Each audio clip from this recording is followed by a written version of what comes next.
I'm Vin. I'm Sori. That's Booby. And Vita and Chip. Word of the day is anger. Because it's Saint Anger. Aha, I see what you did there. We're doing a Metallica song. A Metallica song. Can you guys believe it? Saint Anger. Saint Anger. Yeah. Yeah. A lot of people have been asking us to do like a Saint Anger song. So, this is newer Metallica. Oh, okay. So, this is after Black Album, after Load, after Reload is Saint Anger. I haven't really heard any of this? Don't really know much. I'm very certain I've heard this song before. But anyway, very interested to hear your. This record is actually extremely controversial. As far as people liking it, and not liking it? Metallica people, yeah. Oh, it's very, very controversial. So. If you want to request songs, go to vinandsori.com, and there is a request section. I have been scouting the request section to plug in songs for the upcoming week. So the more you can request one song per day. So go on there every single day and put in a request, and then it starts making a big black bar, and then that's what draws my attention. So the more requests that get in there for a single song, the more apt to getting it reviewed. Likely. Yep. But there's thousands of them. And so, if something gets our attention, it doesn't necessitate that the song's going to be done. However, the only way to guarantee that your song would be done in any sort of like reasonable time stretch would be the Patreon pick in the Patreon crew. Join up for $1 and do your thing. On a side note, if you want to see, if you're the type of individual that wants to see what Sori's life is like outside of YouTube, you could subscribe to My Sori Life. And if you're the type of individual that loves the mental stimulation of political/religious debate, you can go to Middle America with Vin and Sori. Good stuff. All right, let's do it. Saint Anger. Links are in the description as well. And go.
I had the last say. I just want to point that out. Of course. Who knew? Fuck off. Who knew that you would end up with the last one? Allah decreed it. Yeah, so, it's God of Allah. Okay, this song is wildly important. And I really could relate to it a lot. I like it. I love the new Metallica. Well, this song of the new Metallica. Don't light your pitchfork. I'll light your pitchforks. Light your torches and grab your pitchforks yet. This is a really important song. What? Why are you looking at me like that? Go ahead. Why is it so important? Well, okay, if I understood it correctly, he's saying Saint Anger around my neck. Usually, like, people will wear saints around their neck to protect them from this. Your patron saint, yeah. Yeah, but he's calling it Saint Anger, and it's around his neck. And then he's saying he never gets respect. Like, he's like, of course, nobody respects somebody that blows a gasket and is all, you know what I mean? Like, that person, it's funny because I was talking to one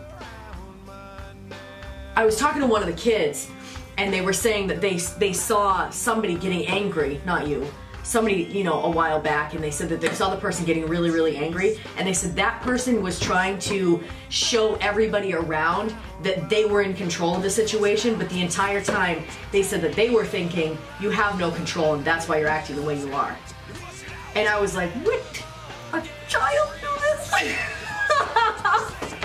Johan? Was it Johan? No, it was Dorian. You know, he's Dorian. Yeah, I know. But still, he's still like I never looked at it that way. Like, seeing people out of control, like, meaning that, you know, they have. You know, had me as a follower. That's true. Huh? Lucky me. I have you as my husband. I could have got really rude really quickly. Yeah. So anyway, so he says, you flush it out, like, because and when you flush something out, you're usually cleaning it. Like, sometimes, like, if you run out of oil at your house and you actually own a house and not an apartment. I used to live in a house, so I knew this. If you run out of oil, it'll, like, pull the goop from the bottom of the oil tank, and then now that's all through your system. So you gotta have them flush it out with fresh oils all the way through it and get that all out of there. So it gets all the bad out of there. So he's saying you flush it out. Like, I'm thinking that he's saying you gotta flush out that anger. And then he goes on to say, fuck it all, no regrets. I hit the lights on these dark sets. I need a voice to let myself go free, because anger makes you feel almost like this trapped feeling. And then when you lash out and you let the anger out, you feel like, yes, I needed to let this out. But then in the end, you feel worse than you felt before, because you feel less in control than you did prior. And then each time, like I was talking with Selah, because on my channel, My Story Life, I have like a little clip of like road rage that was for me, but I was way more angry. Like, that video does not project how angry I was and the degree of anger that I had, because I was trying to get in the lane, and then the guy wouldn't let me in, and he was like going at the exact same speed as me. So if I was trying to go faster to get around or go slower, he just wasn't letting me get in, and it like made me frustrated. And then he's blaring his horn at me. I'm like, you're the one that's being a dick. Like, let me in, you know? And then, so I like hit my brakes so that way I could pull in behind so I could get in the lane I needed to be in. And so he had blared his horn at me, and then he proceeded to like just flip me off for like a really, really long time. And I got so, like, I went from 0 to 6,000 so quickly. I was so angry. And like, it like took so much energy for me not to give the finger back to him. And I feel like that's petty and immature. Like, you idiot, you're an idiot, you this, it sounds like petty kid shit. But like, it took so much. I'm not even joking. Like, I thought I was gonna faint after the whole endeavor because I was so frustrated. And like, I was just holding myself back. And I kept thinking, like, it would feel so good to just give him the finger back. And then, well, instead I took up my phone and I like recorded the situation and told you guys about it. Well, the people on my channel about it. And then, but like, ever since that day, like, I actually felt better, because I was like I overcame that moment was really difficult. And like, I overcame that level of anger that I had by not succumbing to what I like thought that I needed to do. And so, you know, like, Selah was like, you should have blared your horn back at him. And I'm like, I said, well, if I would have done that, like, I know what it feels like to, like, well, the Bible says that the fool gives full vent to his anger, to his spirit. Right. You know? And, like, I've done that. Well, not full vent, but, like, a good portion of my anger, like, just let it be, like, out there. But I don't feel better after, and it doesn't help the situation. And then the only thing that it does is it serves to fuel me in anger the next time. Like, I get progressively more and more angry. I feel less angry now that I control myself in that situation, which surprised me. I, like, forgot about that concept. Well, but then he says, so he's saying, I gotta let myself go free, fuck it all, fucking no regrets. I hit the lights on these dark sets. To me, that was just like, he's going in, he's going hard, he's letting all loose because he wants to get this anger out. But then he says, medallion noose, I hang myself. When, like, something that hangs around your neck that has, like, a big thing is usually called, like, a medallion. So saying anger is around his neck and it's becoming a noose to him. So it's not helping him. Right. And in letting it free, it becomes a noose around his neck. And he hangs himself with it. And then, I feel my world shake like an earthquake, hard to see clear. Is it me? Is it fear? And then, you know, I'm madly in anger with you. So he, you know, he let all of that go, but then he's thinking, like, everything is like, and I feel like that, like, when I just, like, let my anger, like, out there, like, I just feel like everything is not, I don't know, like an earthquake sets everything off its edge, you know what I mean? And it can move foundations off, it can move homes off their foundations and stuff like that. And, like, that's what I feel, and I feel like that, like, when I, like, let myself get very, very angry with you, and, like, just let myself, like, fully vent on it, like, I feel like it puts foundations off its edge. Like, I think that people need to talk about things that bother them, but I don't think that you have to let full loose on your anger and slam doors on people's legs. Even though you didn't mean to slam it on their leg. You know what I'm saying? Yeah. So then he says, I'm madly in anger with you, which usually people say I'm madly in love with you. Like, that's like the thing, but, like, it's that deep, you know, like, deep love is really, when you're madly in love with somebody, you're like, you see nothing else. Like, they do no wrong, they're flawless, and they're, you know, like, and he's saying, like, that's how it was. Like, it's so zoned in and so friggin' focused on how angry you are with that person, or that situation, but then then he goes into flush it out, you know, he never gets respect and stuff like that. So, I just think that it really communicated the nature of what anger is and what it does, and, you know, it's a noose around your neck, and yeah, so that's my thing. I really related with it. I've been so angry, like, over the past year. Honest to goodness, that guy flipping me off and not flipping him back, like, that, like, helped me a lot. I don't feel as angry. Yeah, I think there's, like, when you run into situations that are but I'm gloating in the fact that I overcame it, so that's good. That's what's happening. Sorry, go ahead. But when you run into situations that can generate anger, there's a couple options, and I think at minimum there's 3 options, and 2 of them are a mistake. One is to completely indulge it, and I think what you hit a tipping point to where the anger is now controlling you, and you're not. Yeah, and that's what he yourself. said. He said that about, yeah. The other one is to suppress it. And I think a lot of times when the Bible talks about self-control, and because people think that the Bible tells you not to get angry. The Bible does not tell you not to get angry. It says be angry and sin not. Right. There's two passages. One is a fool gives full vent to his spirit. Yep. Which is normally construed as a fool gives full vent to his anger. Like, you're a fool if you do that. Yeah. And then on the other side, there's the in your anger do not sin, which by extrapolation means that there's a way to be angry without sinning. Which, I mean, we see in Jesus, he got angry. Yeah. There are times he got angry and whatever, but obviously he didn't sin according to Christian theology.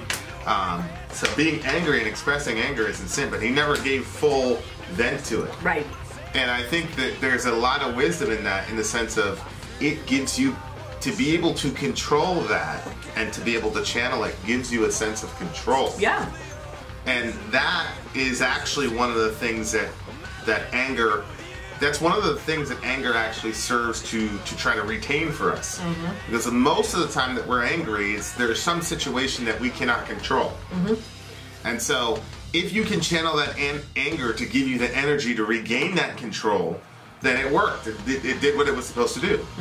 But if you make the anger the very thing that makes you lose control, now you just fell off on the other end of the ditch, which is you're still not in control of the situation. Right. You know, so if your kid does something crazy, and you can't control his behavior or her behavior, and then you just go off in like a fit of anger, well, you're still in the same situation. So I always say, like, emotions, even especially negative ones, guilt, sadness, whatever, they function as kind of like the nerve center of the soul. Yeah.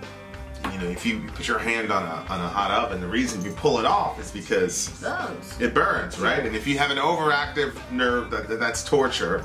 And then if you have nerves that don't register any pain at all, then you're going to lose your hand.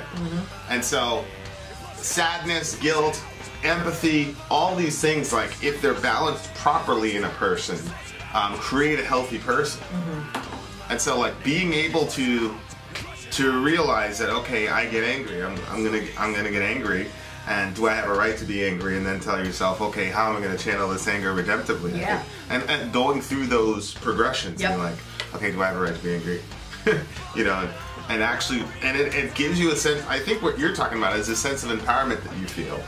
Because I think in your life you were told to repress your anger. Oh yeah, I always repressed it. I never, you never heard me say ever, I'm angry, or this makes me angry. I would just say I'm annoyed. I used to say to you, why are you saying you're annoyed? You were clearly angry. Yeah. Like you just anger was not like an emotion that I felt could have. Right. And I don't think that I don't know that anybody said anything to me. I don't even know where that came from. I think maybe other people that I know do that too. I'm not sure. Well, it's a big misconception in Christianity that you can't be angry. You can't be angry. Maybe that's what it was. So I suppressed it for like all those years, my entire freaking life, basically, till now. And then, like, basically when, not long before you and I got married, like, you, like, told me, like, you know, that I shouldn't suppress that. But then I went to the opposite end, so I, like, took both mistakes on anger. Like, I suppressed it, and then I vented it. And both of them, honestly, suppressing it felt a little, I don't know. How can you say it feels better? Because it feels so frustrating to suppress it. But, like, and blowing a gasket feels good in the moment when you're blowing it. But I feel like, for me, it's like I have to draw those lines for myself, and I don't want to draw the lines. Like, I'm angry, and so I'll slam the door, but I also want to throw the chair through the window. Well, you only get that angry at me, though. No. Well, I only feel like I can express it to you. Right. That's what I meant. Like, I'm the only person that you, like, act out and do all that stuff. Yeah. You can handle it, I feel like. Well, yeah. Which is sad because, like, nobody wants somebody, like, doing all that, like, acting like that. But I think we have a mutual understanding. We're both growing. There's areas I'm growing. There's areas you're growing, and I'm sure that you're going to master that, and you already have. So, you know, I have full faith in you that you're gonna, in God, that He's working in you and all that stuff. But I think to myself, well, I mean, if I spent 20 plus years in a repressive environment, you know, you're not going to be able to master your emotions in a year. No, yeah. What did I wanted to play this thing for you, but you were sleeping. Jimmy Butler got traded to the 76ers. Yeah. And he was terrible to his other teammates, right? So they're like, how do you think you guys are going to get along on your new team? And he goes without him? Well, no, he's saying, they were like, you were terrible to your other teammates, now you got a new batch of teammates. And Jimmy Butler, with zero irony, looks him in the eye and says, I just think I'm an incredible human being. And so anyway, like, I believe I'm an incredible human being, but, you know, like I said, you've got 20 plus years of programming over and over again about this stuff. Yep. And so, you know, I knew that there was probably going to be some pendulum swinging when you swung the other way, and I'm like, oh, my leg. Plus, you were pregnant, you know, like when you slammed the door. I didn't know it. I never seen myself doing it. Well, that was the first indication, like, okay, she's pregnant, like, you know, so. So, you know, but I think like an hour later, I was like, what? Why was I think you had to. I think we kind of had to like swing the other way a little bit and go, okay, that doesn't feel good either. Because when you're repressed a lot, it's like, oh man, if I could just let loose one time, or you know, so like it's good to be able to do that kind of in a safe environment so that you can go, Yep. Not really. And then this isn't good either. It forces you to go find that third way. Didn't he say something about it, like, controlling you? I thought he said the word control. He says, I want my anger not to control. Yeah. I couldn't find it when I tried to look back over it. But, like, that's how I feel. Like, all of a sudden I feel like, you know, prior to the guy giving me the finger, like, I was feeling like my anger was controlling me. I need my anger not to control me. I want my anger to be healthy. Yeah. Because it doesn't feel healthy. Yeah. When you just blow it a gasket every time that you get like that, and you just let loose, like, it doesn't, you don't feel healthy inside. Like, you feel corrupted, or you feel, I can't even explain it. Like, I think I think a lot of people have a problem with anger. So I think that people understand, like, it just doesn't have a good feel. It doesn't have a good clean feel to it. So, like, when he says, I want my anger to be healthy, I want my anger just for me, for me, when he said that, it was like, I want my anger just for me, like, I want it to be something, like, if you have healthy anger that kind of, like, can, like, stir you to do things that are good, like, there's certain things that should make us angry, and there's certain things that should inspire us to change. Right. You know, and so I think, like, to me, that's what it meant. Like, I want my anger to be for me. Like, I want my anger to inspire me to something greater than myself. Right. I don't want it to be something that I use to lash out on other people or whatever. And then he says, I need my anger not to control me. I want my anger to be me. So that to me was just, you know, communicating the same thing. He said something else in here that I thought was interesting. Was there any more of those little things? What did it sound like? I can't remember now.